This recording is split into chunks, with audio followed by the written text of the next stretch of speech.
It's fantastic to be here. If you see me glancing down at my phone, it's purely because I've forgotten to bring a watch with me, so I need to keep to time. It's always good to have the pre-lunch slot because you know that people wait for the end of your talk with great eagerness. But what I'm going to talk about today, it's entitled Designer Competence. But the truth is that the competence regime that underpins the change expected through the Building Safety Act is highly interlinked. So designer competence is something that I head up on. I chair Working Group 7 of the Competence Steering Group, which collaborates in looking at requirements and driving designer competence. It involves the RACS, RIBA, CIOB, CIAT, a whole range of professional bodies. But it now also involves a range of manufacturers and trade associations, and others are getting more involved because the designer role spans much, much wider under this definition than a lot of people might have expected. But as you see as I go through the talk, you can't explain the designer competence without explaining the other competencies. And these may well be relevant, looking at the diversity of the ASFP membership, these may well be relevant to a lot of other people in the room in roles as perhaps even principal designers. You may assume that role, you might not realise it, it's important that you do. Principal contractors, but also understanding the responsibilities of clients, and I'll explain how that works. A couple of caveats. We've got a chunk of detail. We've been looking at this for some time, but we don't have the final regs and statutory guidance from government. So all of the things I'm about to say are subject to change. Secondly, there's a lot of information on the slides that I'm going to go through. You will get the slide pack. We are happy to share this, of course. And it's kind of halfway between a teach-in and a kind of overview talk. What I'm going to try and pick out are some of the really key features and some of the context that makes this so important. Before I start, the last thing I'll say is why I think this is so critical. Everything that we do in our industry is pressured. The one thing that helps us ensure that we get the right outcomes are the competence and decisions made by individuals. It's Chandru's points about the smaller things are the ones that really matter. The meta framework is set by our commercial arrangements and our contractual arrangements and the objectives that drive clients to undertake building work of one form or another. But actually, the operational level decisions are really the ones that are going to make the biggest difference in terms of outcomes.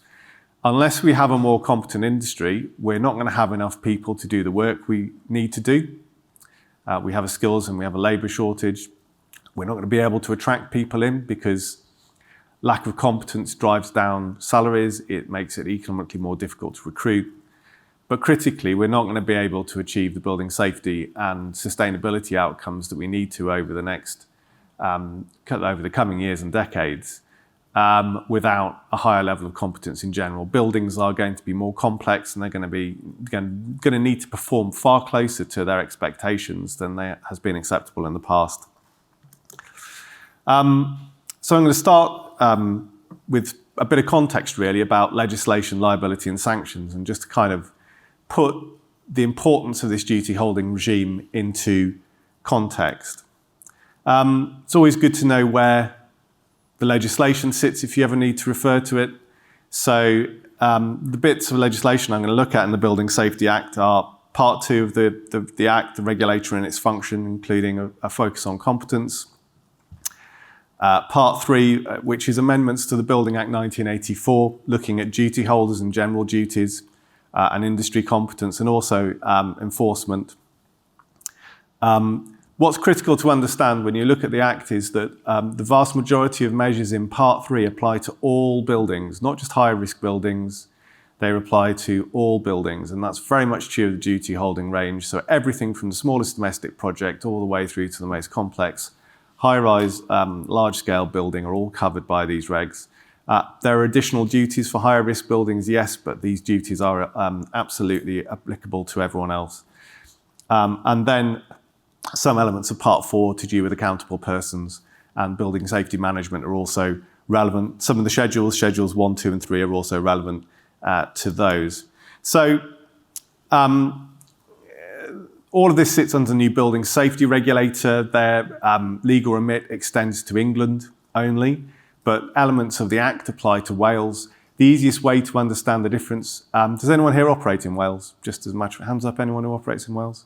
Okay, good, so it's relevant. The easiest way to understand the difference between implementation in England and Wales, I'm told by Welsh building standards officials, is that Wales is going to pretty much do what's happening in England, but without establishing a separate regulator to oversee that process. They will rely on their building control bodies to deliver against the requirements of the Act without establishing their own building safety regulator.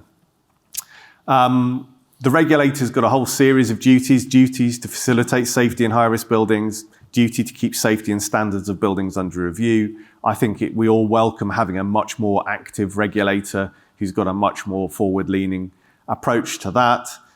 But one of the key duties they have is facilitating improvement in competence of industry and building inspectors. That's about assistance, it's about encouragement, it's about guidance, but it's also about monitoring competence across the industry. It's about advising the regulator on how to regulate in a way that drives competence, and it's making sure that the industry knows precisely what's expected of it. I sit on the Interim Industry Competence Committee. The aim is to have that up and running in the first half of next year. And it will be a constant process of review and interaction with the regulator as a whole. It's very important to understand the culture that's going to exist within the building safety regulator as we understand it. They will work across the different functions of the regulator to share intelligence and drive performance change. So the bits of the regulator that work on higher risk buildings will feed back to those who look after competence and say there are problems here, we need to know more about this over here, there's weaknesses here. There's a problem over there. Those officials working on competence will flag back to the regulator areas where they think there are weaknesses that need more attention. So it's going to be a very active environment, and competence is absolutely central to that. Just very quickly, there's modifications to the Health and Safety at Work Act to link the Building Safety Act and kind of mesh them together. And as I said, the Building Safety Regulator itself will have a committee on industry competence.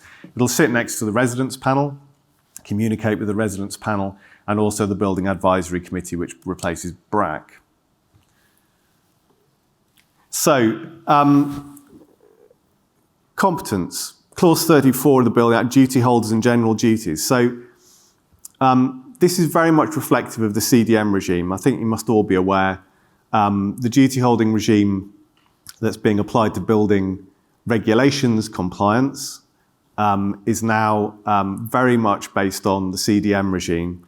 And there's a general duty holding requirement that applies to everybody. So the legislation allows for prescribed persons or appointed persons to be described for whom duties apply. So that can change over time in secondary legislation.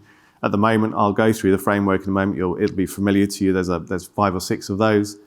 But there's a general duty, and this kind of underpins the major thrust of what these duty holding requirements are there to do. There's a duty to cooperate and share information with other relevant duty holders. There's a general duty to ensure compliance with the building regulations' relevant requirements.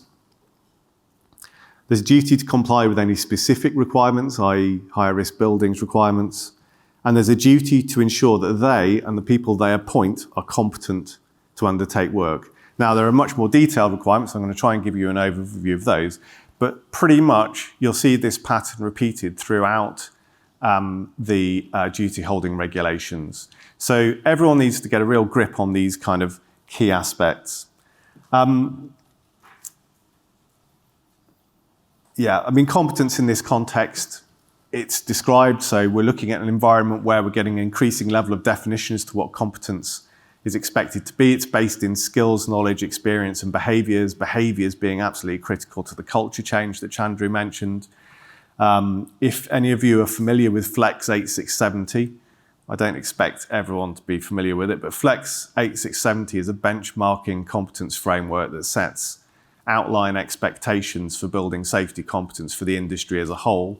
And the first explicit set of requirements in Flex 8670 are all around behaviour around attitudes, around taking responsibility, around communicating, around leading. I'm going to take a guess that you are leaders in your businesses. You're here because you want to take this knowledge back and put it into your business. Well, that culture change, that leadership, these are actually elements of competence that we're all going to need to address and take on board seriously in the future. Why does this matter so much? Well, if you haven't bought into the positive reasons, or if you like the kind of behavioural or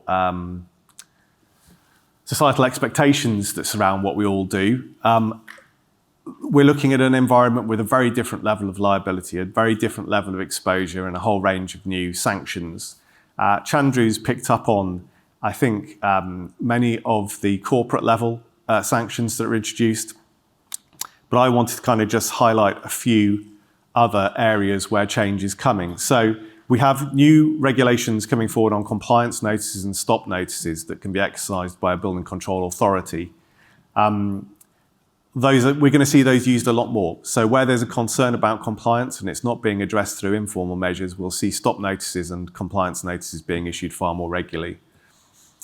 The regulator's got a whole range of powers to investigate and to compel people to exchange information. You can't not disclose without exposing yourself to enforcement or prosecution. There's a new offence called liability of officers of body corporate. So anyone who's a manager, a director, an officer of a corporate body that's found guilty of an offence is also then exposed to further prosecution or enforcement action themselves. Most of these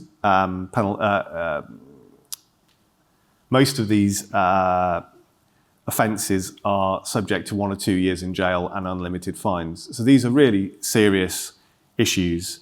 And the liabilities, these aren't all of the new areas where enforcement can be taken, but to give you an idea of the shift in compliance expectations that come with the new regulator, there's an offence of contravention giving rise to the risk of death and serious injury in a high-risk building.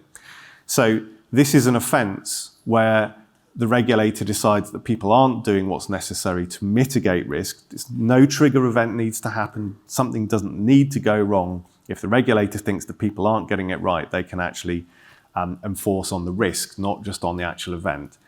And I'm just trying to really help clarify the reason why we've all got to take these changes seriously and actually up our game in terms of looking at additional levels of mitigation, applying the precautionary principle, thinking beyond the minimum standards in regulation. And that really matters when it comes to powers for enforcement. So Section 35 and Section 36, the time periods of the limitation on time for these has been extended from 1 or 2 years to 10 years. And we know that the Defective Premises Act has gone from 6 years prospectively to 30 years retrospectively prior to the Act coming on force on 28th of April, and 15 years in the future. What this means in basic terms is that everyone needs to look at their record keep. Point 1, you're going to have to keep records longer. Point 2, the likelihood of defective or non-compliant building work coming to light is actually going to be much greater in a time period where building control authorities can take enforcement action. So across the industry, there needs to be a real mindset change about understanding of the risks that are relevant, and competence is part of that picture. My expectation is that when something goes wrong, the building safety regulator won't just look at the specific element or risk items that directly relate to that event. They will look more broadly at all of the contributing factors as they establish what action they're going to take. So they're going to start looking not just at a specific technical failure, they're going to look at the competence of the people involved, the organisational competence of the bodies involved, all of these other aspects. So let's talk about how this new regime works. You'll all be familiar with CDM 2015, but this diagram sets out, in basic terms, the key roles. The accountable person and client, I don't know if I've got the organogram right at that level. I'll work it out at some stage later. But the key thing here is that the accountable person and the client can be different people. The accountable person is the person responsible for the safety of the building. The client is the person commissioning the work. so actually instructing people to undertake the building work. They could be the same person, they might not be.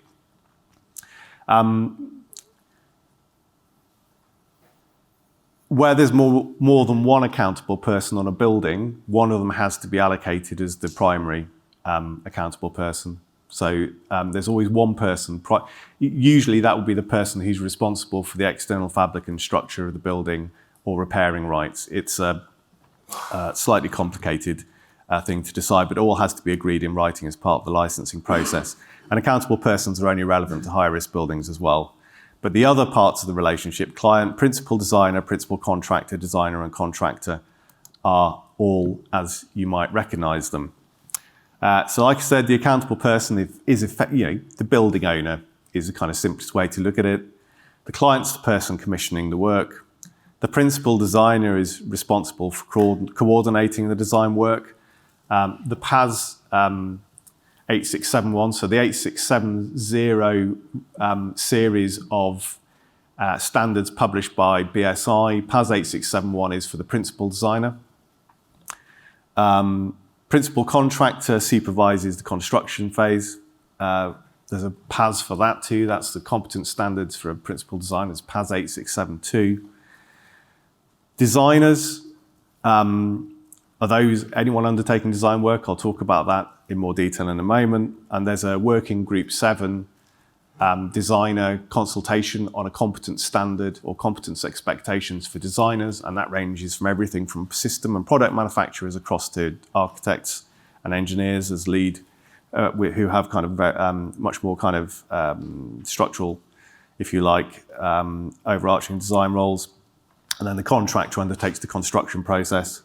And again, there's a parallel consultation on an industry-led competence framework setting expectations for the competence of site supervisor contractors that you may all want to look to. The links to those are at the end of this. Critically, both the client and the contractor have a duty to make sure that the client understands their duties. So you've got this kind of rotary effect where each level is checking either one level below, one level above, or actually making sure that the client is aware of what they do. I'll mention this again, but essentially all designers and contractors have to make sure the client understands their duties before they commence work or accept a commission.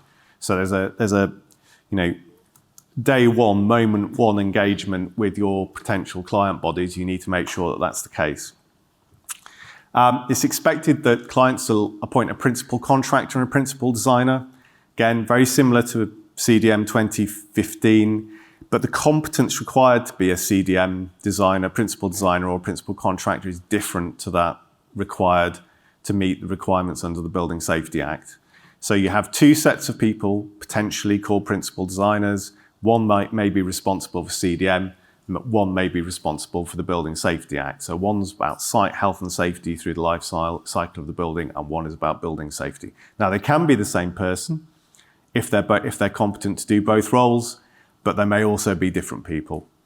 And that's, I don't think that's as clear as it could have been, but that is the way the legislation is set up. Critically, everyone's got to agree who's got responsibility for which roles, and that's absolutely fundamental.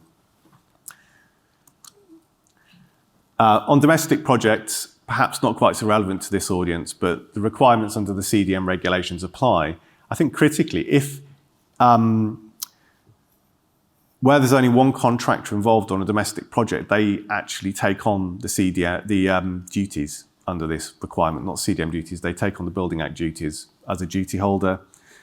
Where there's more than one contractor involved, they've got to agree in writing who is going to be the principal contractor. And where there's more than one designer involved, they have to agree who is the principal designer.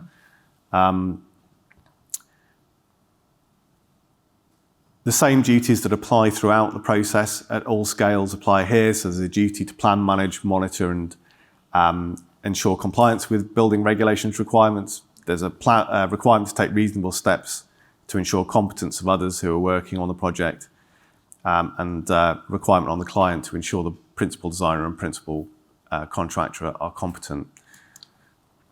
So let's talk about who is a designer. So the regulations, we think, will define designer as any person, including a client, contractor, or other person who in the course of a business, A, carries out any design work, or B, arranges for or instructs any person under their control to do so. So this has an extremely wide application. It covers drawings, design details, specifications, bills of quantity, design calculations, physical models, BIM models, virtual models, visualizations, schedules of work. Not a definitive list. And anyone who actually respecifies or despecifies those things, or redesigns or modifies the design, is likely to be caught, we think.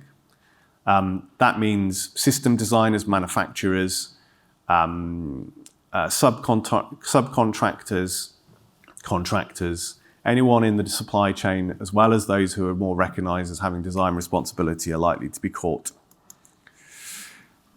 That could be anybody, really. It could be a whole range of people who have liability. And remember, this isn't just about fire and structural safety. The kind of primary outcome, primary metric is compliance with relevant requirements of the building regulations, and I'll go through what those are, but it's all of the technical requirements and a whole series of procedural requirements associated with the regulations.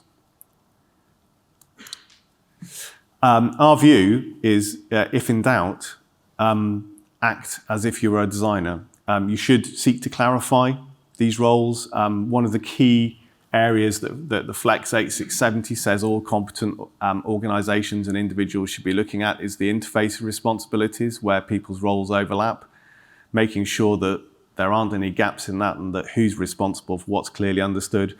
This is all part of that process of just making sure that you understand what the expectations are on you and everyone else understands the role that you believe you have to comply with.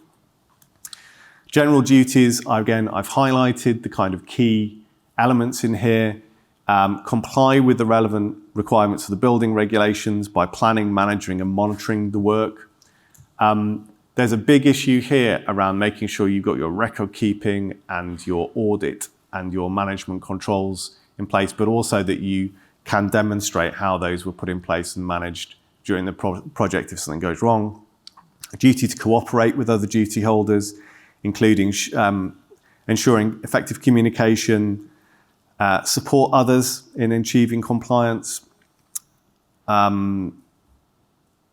going through gateways, golden thread for higher risk building, ensuring you and the people you appoint are competent, have the necessary skills and knowledge, and that competence is maintained and supported, and also only undertake work within the limits of personal or organisational competence. If it's not quite explicit, it's very much implied in these duty holdings that if at any point you feel you've exceeded the limits of your competence, you need to tell everyone and step back from doing the work. So being self-aware about what you are and are not competent to do is important. Specific duties of the designer. So as I said, not start work unless they're absolutely sure the client understands their duties. So you can't do your duties as a designer or a contractor unless you understand the client's duties, because you've probably got to explain it to them. Designers must ensure that if built, the building work to which the design relates would be in compliance with all relevant requirements. Now, at earlier stages of the Building Safety Act, there were going to be requirements for principal designers and principal contractors to sign statements that the building complied with the regulations. That's now been softened. I'll talk about that in a moment. But all designers throughout this process have a duty to make sure that their design work would comply if it was built correctly. So it's not placing an onus on the designer to sign off work that's outside their control, but it is placing an onus on them to ensure that their work is compliant. Make sure that all of the necessary information about the design, construction, and maintenance of the building are provided to others, including the client. They need to also consider other design work which is adjacent or linked to the work that they do, and to flag to the principal designer any concerns they have about the compliance of those other elements of work.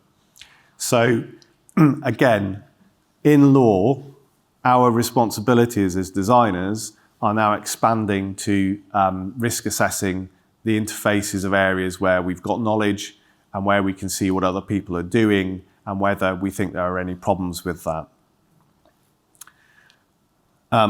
There's also a requirement for the principal designer, for designers, if requested, to provide advice to the principal designer or client on when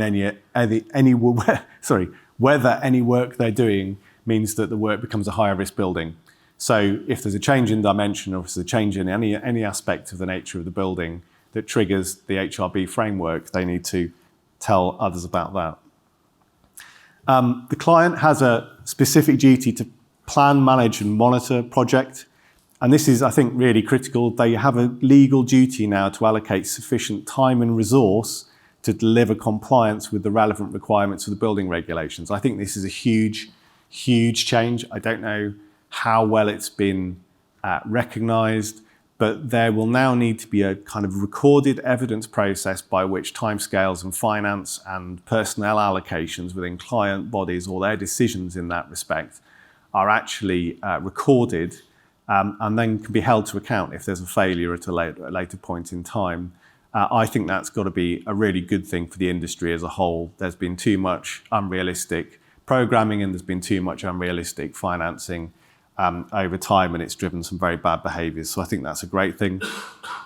They have to appoint a principal designer and a principal contractor to be in control of the building work.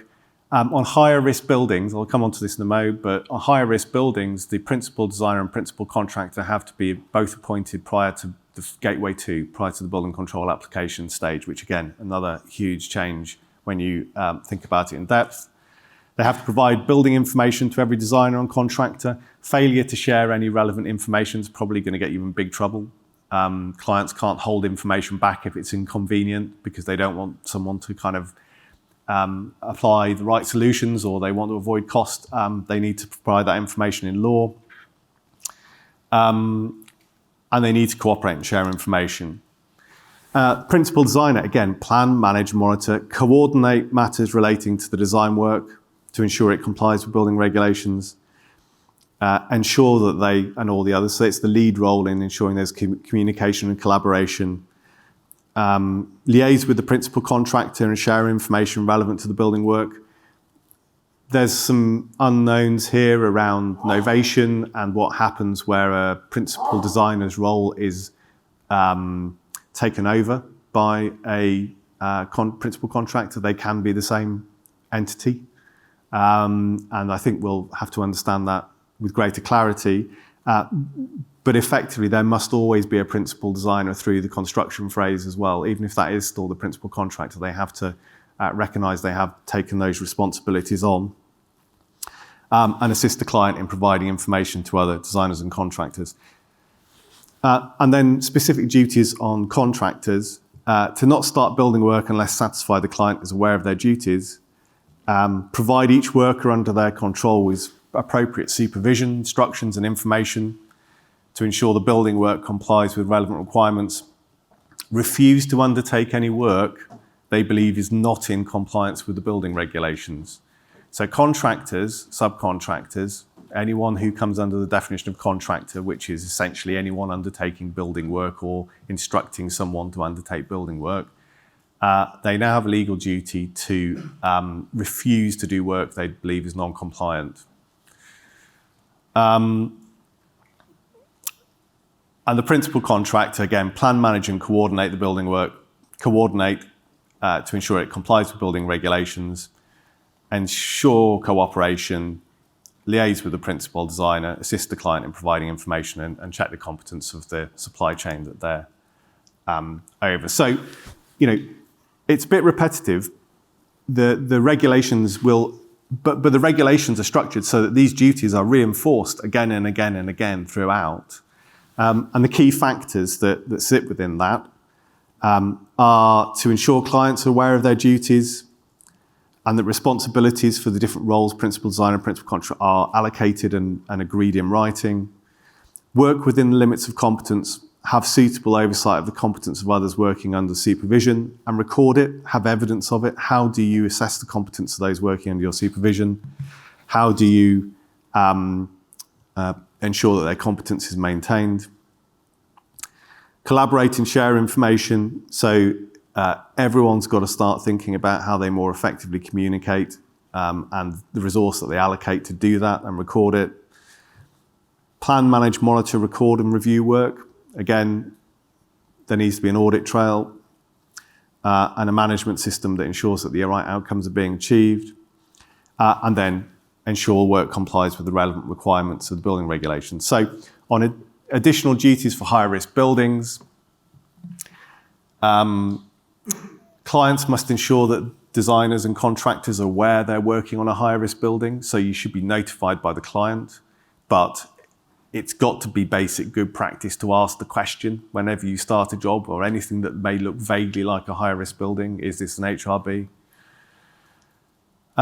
Clients and other duty holders must retain records of the steps taken to check competence. Again, I think this is probably going to be good practice for every project and every supply chain that you get involved in, because although it's a legal requirement for higher risk buildings, it's a question that could be asked in the event of enforcement action or prosecution on any building.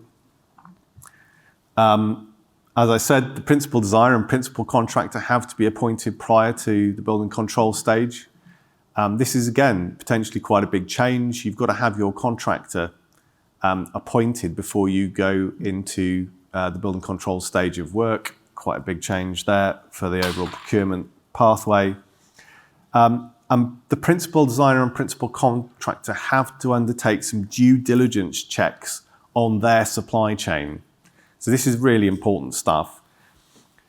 That means checking that there are no red flags, in essence, that there's no risk indicators or causes for concern amongst the people that they've got in their supply chain. That is listed at the moment as being issue of a compliance notice in relation to Part A or Part B contraventions, issue of a stop notice for a contravention of any requirement, conviction for offence under the Building Safety Act, Building Act or Regulatory Reform Fire Order, conviction for offence under Health and Safety at Work, Act 1974, or finding by a formal inquiry of behaviour that directly resulted in loss of life, misleading of customers or failure to meet regulatory requirements. So again, hopefully not something you'll find in your supply chain too often, but that requirement's got to be met, it's got to be audited, it's got to be recorded. There's a series of client declarations for higher risk buildings. Gateway 2, building control applications. Client has to issue a statement of competence and evidence how they've checked the competence of their principal designer and principal contractor. Gateway 3, occupations is a statement signed by the client or someone on their behalf, confirming that to the best of the client's knowledge, the higher risk building as built complies with all applicable requirements of the building regulations. They can't delegate that responsibility to anyone else. Someone else can issue the certificate, but the responsibility sits with the accountable person. And then again, at that occupation stage, the principal designer and the principal contractor both have to issue a compliance declaration,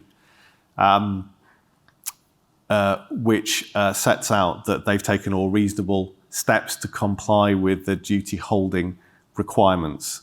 Again, that's a softer statement than was previously mooted in terms of compliance with building regulations, but nonetheless, compliance with the regulations is part of the duty holding requirements, so it kind of adds up to the same thing. So these are big commitments and that these principal designer and principal contractors will have to make, and that should help ensure that they drive high levels of compliance and coordination in the supply chain as a whole.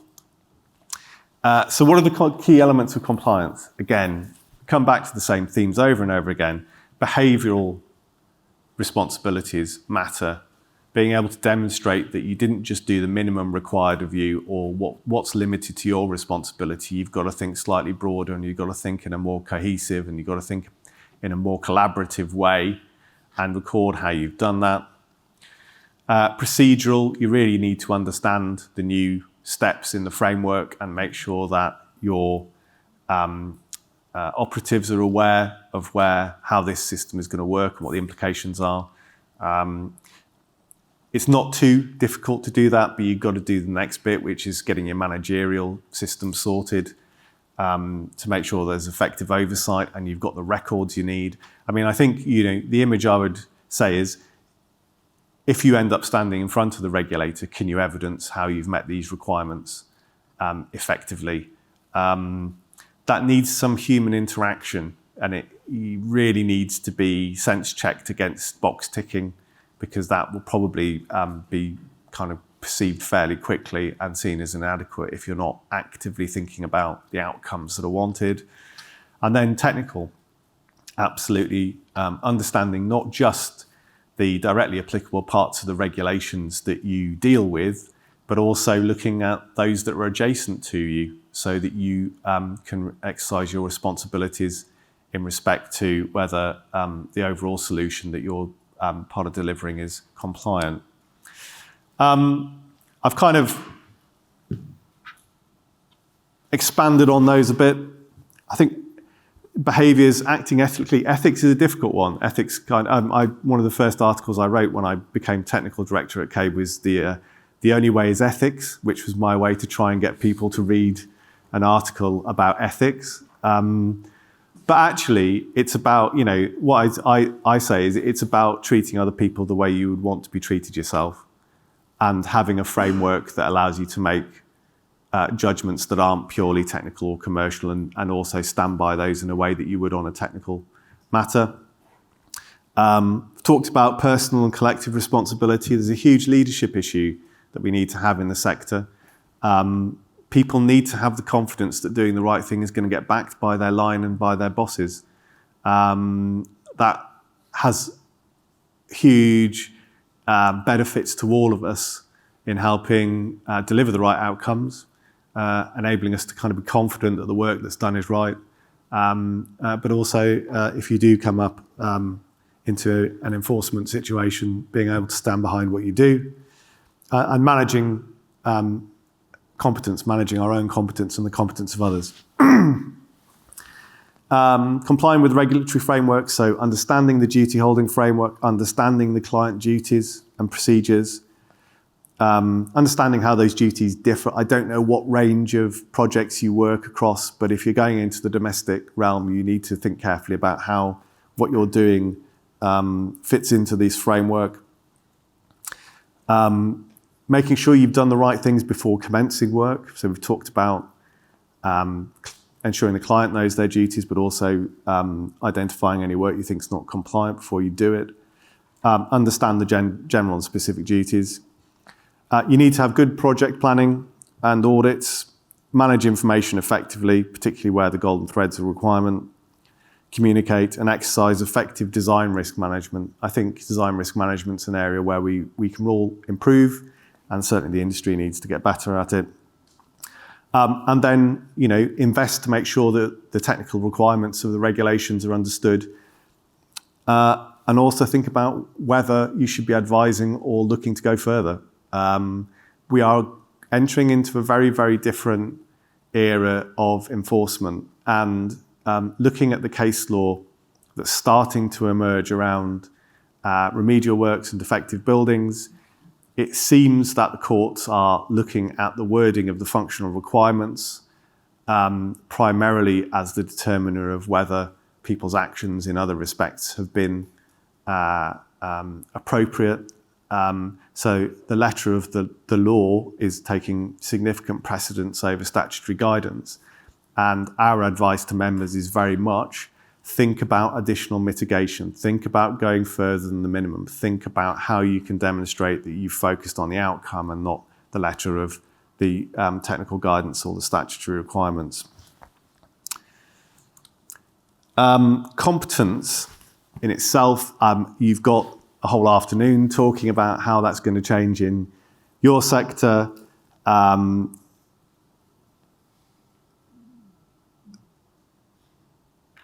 It's a process. It's a process of self-assessment, assessment, managing, developing, training, investing. Our sector as a whole has a terrible, terrible level of investment in training and development compared to other sectors. We're very, very poor.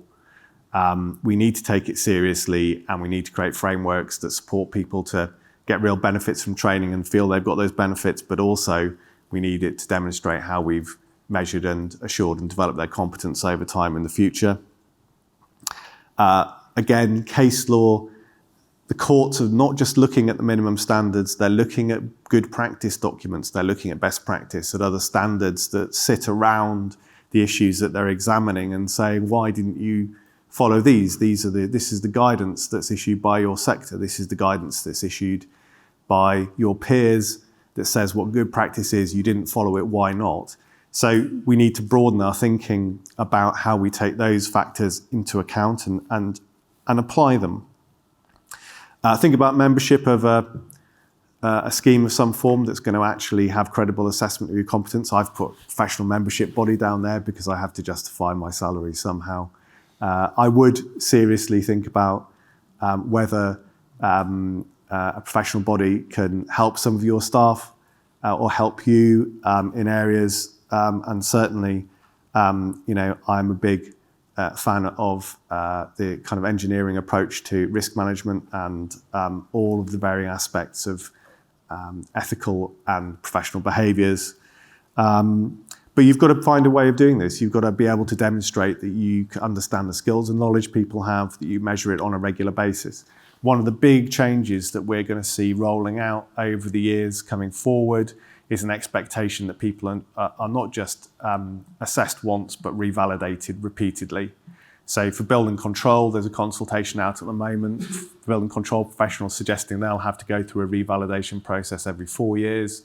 A lot of the professional bodies are talking about models for higher risk buildings for sure, and then I think that'll trickle down of revalidation every 5 years. So this is not going to be a one-off process, it's got to be continual. And part of that is about having a really good management process for competence during the periods in between assessments, so that people are not just looking at those yearly kind of 5 yearly milestones, but are constantly improving their competence. There's a requirement in the regulations that if at any point in time anyone becomes aware that they're no longer competent to do the work, that they have to tell the principal designer, the client, and potentially the regulator, or any other relevant person, that that's happened. Now, the most likely circumstance for that is if a building goes from being a non-higher risk building to being a high risk building and they don't have the competence to work on a higher risk building. But it's pretty broad-based. It's not explicitly limited to that. So I think, this is all achievable, but it does require us to think very differently about how we invest and maintain and manage and look at the competence of our workforce. Specifics in terms of what are the relevant requirements. Having said go beyond the minimum, I'm going to tell you what the minimum is in the regulations. You've got a series of regulations on the left which are basically defining what types of building work are covered, materials and workmanship, and then a series of kind of certification, testing, or information exchange requirements within the regulations. They're listed there. You can have a look at those. And then Schedule 1 to the building regulations, which are the technical functional requirements, and they're supporting statutory guidance in the approved documents. But also, you need to audit, I think, how all of this links across to the CDM regulations. You need to have a good understanding of the building regulations 2010 as they are at the moment, as amended. Be aware of the wider elements of the Building Safety Act and how they are relevant to the supply chain that you work in. We don't fully understand exactly how this all meshes at the moment, but I think kind of a broader awareness would be pretty essential. There are a series of regulations coming out on the appointment of persons, industry competence and duty holders, which is the law that's going to underpin all of the things I've been talking about today. There are regulations which define what a higher risk building is. They may well change over time, so you need to be aware that that's something that may change. And there are requirements, of course, for actually managing and operating in relation to high risk buildings that will also be in regulation. So getting to the end, you'll be glad to know, because I think competence is one of those difficult subjects in itself. It doesn't have that kind of depth or kind of immediacy to people who are technically minded. Talking about these frameworks, it's all very conceptual. What should we all be doing on the competence front? So implement good competence management practice as soon as you can for yourself and your staff. That means getting your kind of monthly, biannually, annual reviews, getting your processes in place, looking at how you can encourage people to do 365 feedback. Look at general industry competence, good practice management, and start to work out how you can apply that within your businesses and environments. Professional membership and accreditation are going to be really important. We don't think that the BSR is going to set a prescriptive list of you must do X, Y, and Z. In most circumstances it may do, but we don't think so. But there will be an expectation that everyone will have some sort of third-party evidence of their competence to practice over time. Think about formalising your organisational competence as well. I should say that these requirements do lean over into organisational competence on top of individual competence as well. It's organisational capability is the way it's expressed in the regulations, but that's effectively having the right management processes in place to ensure that your business is compliant. I'm not an agent for BSI, but they've just published a series of versions of ISO 9001, which is a quality assurance system for organisational competence, the 99001 series, and that is targeted at businesses of all scales in the construction sector, and it's a QA process tailored to their needs. Excuse me. Communication and collaboration. Mainstream effective behaviours. Make sure people in your organisation actually understand that you need them to think and behave in an appropriate or different way. Review your sharing processes. Make sure everyone understands the principles of the golden thread. Think about whether you apply that beyond higher risk buildings to deliver better value for clients and also to kind of protect yourselves better. And seek feedback. I think it's something we do really, really badly in the industry. We don't give good feedback and we don't ask for feedback often enough. I think it's an area where we could all get much better. Someone said that complaints are a free way of people helping you identify how to make your business better. And I kind of think that's true. We do need to not shy away from the bad points. We need to address them. Process and records, timescales have changed. You need to look at all of the way that you audit and manage. You need to understand the key points throughout the whole process where you're required to do something and make sure that you don't miss them. And then you need to make sure that everything's kind of auditable and easily accessible at any point in time because the regulator may ask for it. And then compliance with the regulations. As I said, really make sure you understand that. Make sure you've got processes to keep on top of any changes. As Chandru said, there's a Part B review with 10 work streams. So we're not by any stretch of the imagination at the end of a process of seeing changes to technical requirements, I would imagine. But ultimately, I think everyone needs to think about how they apply the precautionary principle in either ensuring that the work that they do is absolutely on the money in terms of quality and effectiveness, or actually adding in additional measures to improve resilience and compliance and outcomes. For specialist contractors, I took a punt on this. I don't know your sector well enough to know everything that you do. If you are going to be a designer, you need to think about professional indemnity insurance. You may in the past have been able to offset liability for design work onto another designer. I know this is really common that people will say, well, look, I'm just making some recommendations here. It's for the designer to approve them and take the liability for them as a designer. The law will override those contractual mechanisms, as I understand it. So your responsibilities as a duty holder can't be delegated to someone else through a contractual mechanism. I'm not a lawyer though, mind you, but I'm sure lawyers will be writing about this a lot in the future. If you're the expert in the room, you're certainly going to be expected to be thinking in that designer mindset. So not just about how do I do what I want to do to get out of here.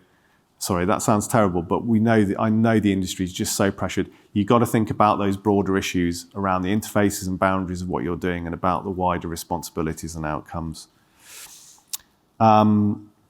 Education of industry.